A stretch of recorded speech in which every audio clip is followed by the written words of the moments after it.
As I mentioned before, one of the three pillars to overcoming laziness and procrastination is growing your self-discipline. But why do some people manage to achieve enviable self-discipline, being able to study on their own, maintain a healthy body, exercise regularly, have an active social life, while others struggle so much and at the first distraction, completely lose track, not reaching their goals? Today's topic is the essential characteristic that enables you to do more than just live to survive in your short time here on Earth. The topic is self-discipline.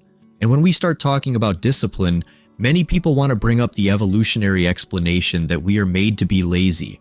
Okay, they might have a point, but the question remains, what sets us apart from other animals and even our ancestors?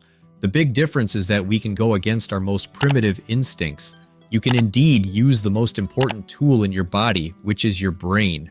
This is the difference that has enabled us to produce food for 7 billion people, to not die from cold or heat even in places that were once uninhabitable, and to have you listening to me and watching my videos today.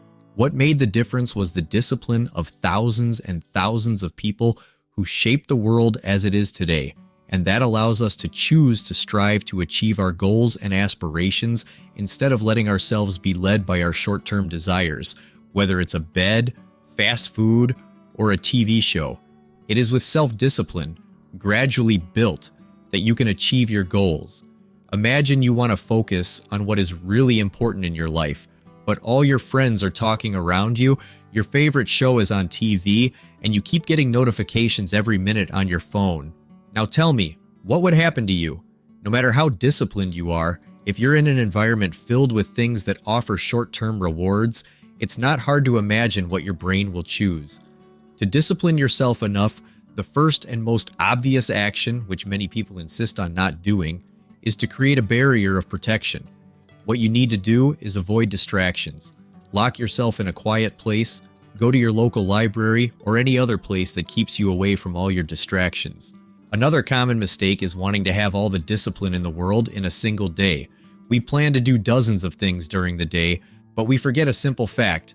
We are human, and we get tired.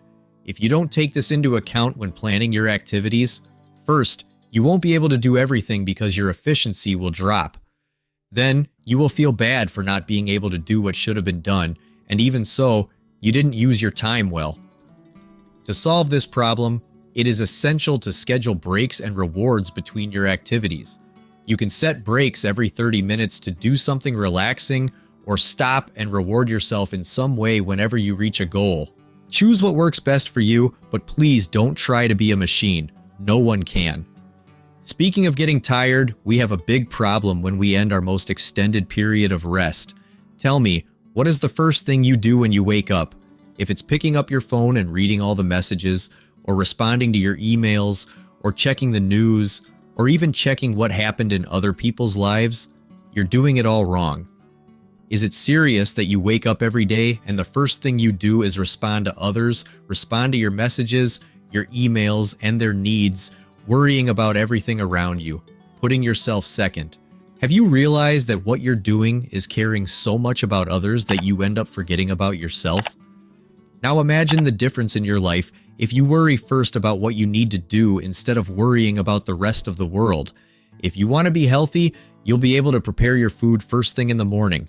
If you want to gain knowledge in something, you'll be able to take half an hour to read. The goal is, do what is important first. Now, something that always happens is that we often set a very high goal before creating the necessary discipline. It's wanting to lose 20 pounds in 2 weeks, study for an exam in a month, go to the gym every day until summer. Having such high ambition in pursuing our goals can even take us very far, but usually it's the fastest path to failure. If we set such bold goals and fail to meet them, the tendency is to feel bad and give up, making us think we aren't disciplined enough. Now, if we set small incremental goals and achieve them step by step, the chance of having enough discipline to reach what we want is much higher. For example, let's say you want to lose weight. The first step could be to drink more water between meals. After succeeding in that, you could move on to not eating anything sweet after 6 p.m., climbing one step at a time. This is very different from crazy diets of lose all your fat in 10 days and will certainly take more time, but this could be the difference between achieving something and giving up.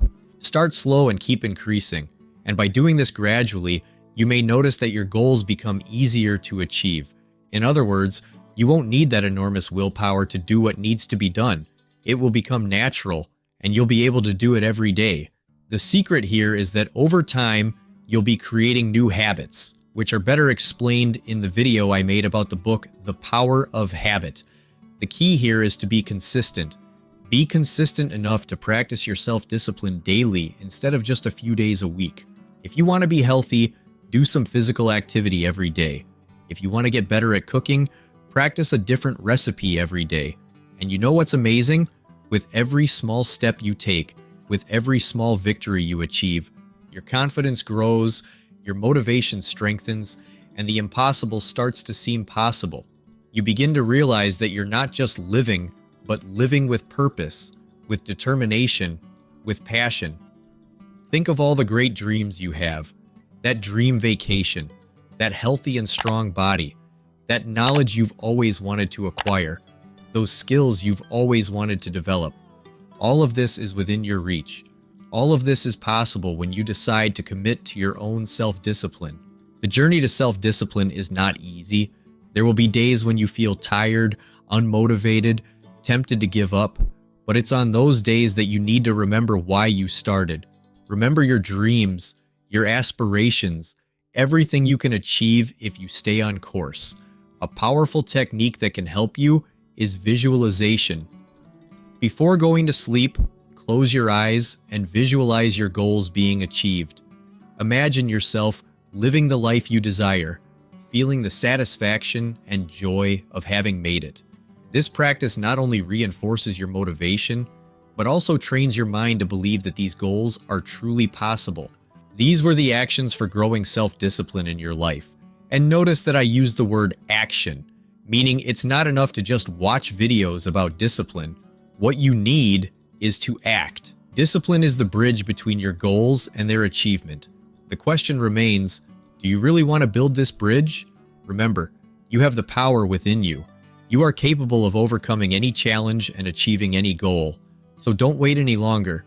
Start today to build your self-discipline and see how your life can transform in ways you never imagined.